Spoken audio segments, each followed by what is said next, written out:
Budget. Previously, we had talked about taxes, and how tax is a liability that needs to be paid off to the government.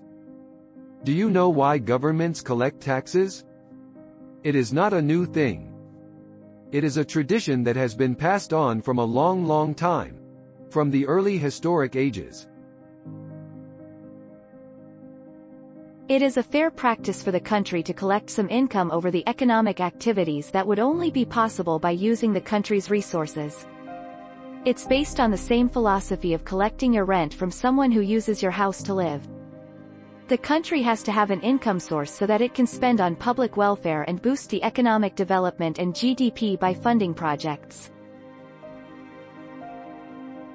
Since the government is the self-declared custodian of the country, it is the government that collects the tax, and the government is dutifully bound to spend the money it collects from the public in the right manner for the right reasons for the good of the public.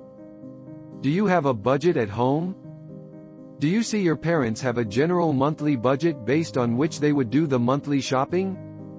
Your parents have a monthly income, and they would plan how to allocate this monthly income to spend on various things, like shopping, bills, house rents, etc. From that, they would also like to save a little money. All this planning is nothing but budget planning.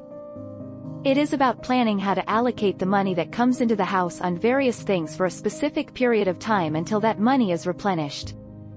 If you can correlate it with the country's budget, a country too has to allocate the money that comes into the country for various economic activities to boost the GDP, and for public welfare. This is the union or fiscal budget. Now, the government cannot solely rely on the income it has from the direct and indirect taxes to fund the economic activities for GDP growth, since they require much more money for all their planned expenditures.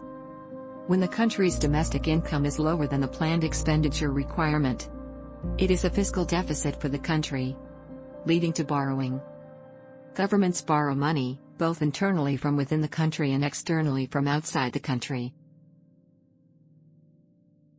India borrows money internally from the following institutions: RBI, bond market, disinvestment in government-run companies with majority government stake, and commercial banks, although the last one is rarely done. Just like the stock market issues stocks for people to buy, the bond market issues government bonds for people to buy.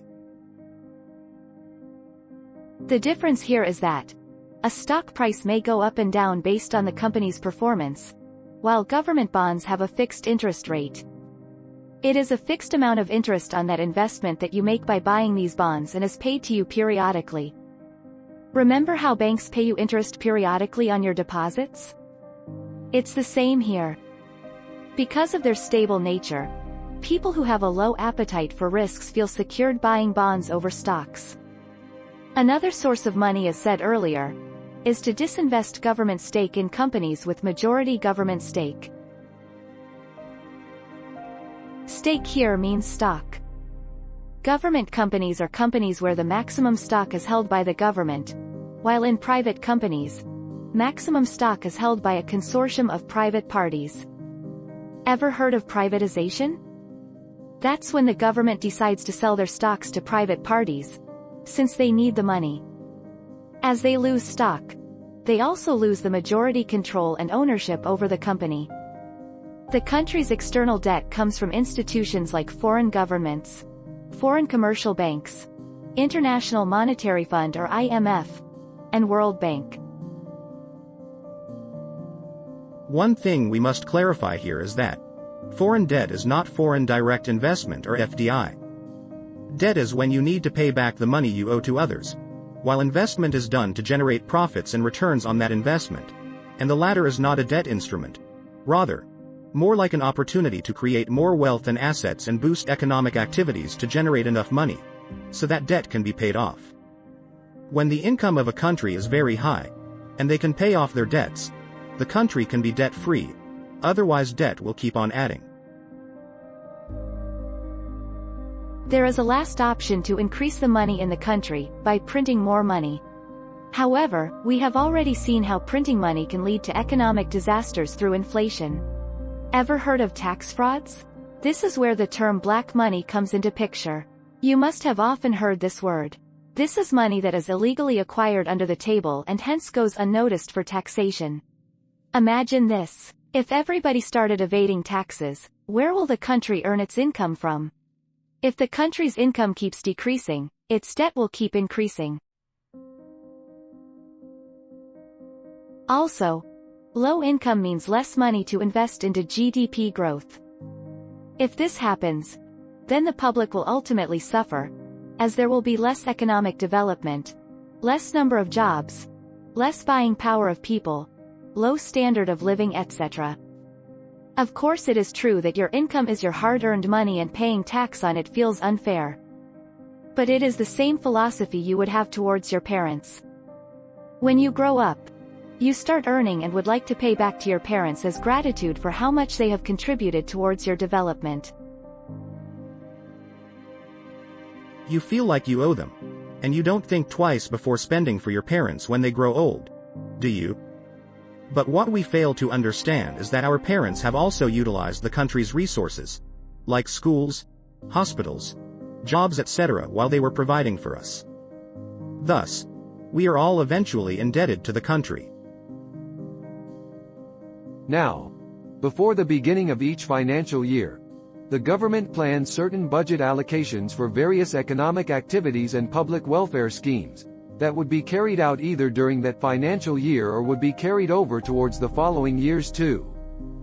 In terms of economics, a financial year is the period between the 1st of April and the 31st of March of the next year, in which you earn an income. After finalizing the budget planning, the budget is formulated and placed in the Parliament by the Finance Minister for approval, which, if approved, gets executed in the upcoming financial year. Here, let us understand that a democratic country's setup consists of three arms: legislative, executive and judiciary.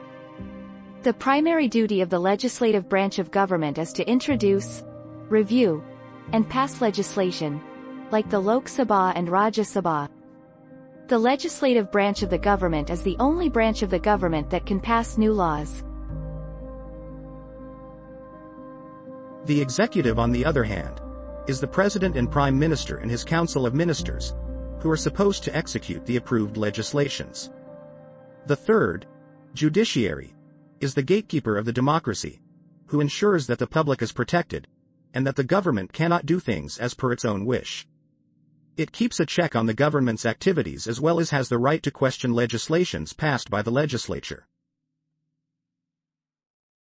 To keep an eye on the performance of the government's execution of the approved budget, audits and reviews are carried out on behalf of the legislature to see if money is channelized like it was planned in the budget, and if completion of the projects will happen as per the time schedules set in the budget. It is important to understand the budget and know the government's plans for the future years, so that we as citizens can also keep a track of what our voted government has planned for us, and what is actually going on around us.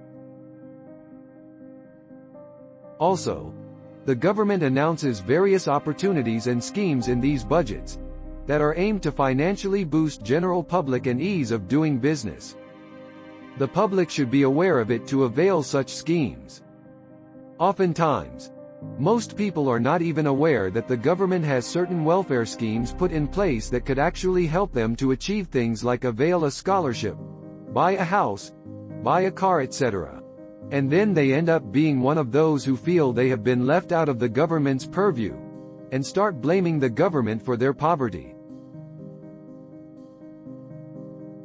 As a country's public, it should be a general practice for us to listen to the broadcasted budget speech in the Parliament that the Finance Minister delivers, while putting up the budget for approval. Otherwise, it is the same feeling of not being aware how many financial sacrifices your parents are making to give you a good life.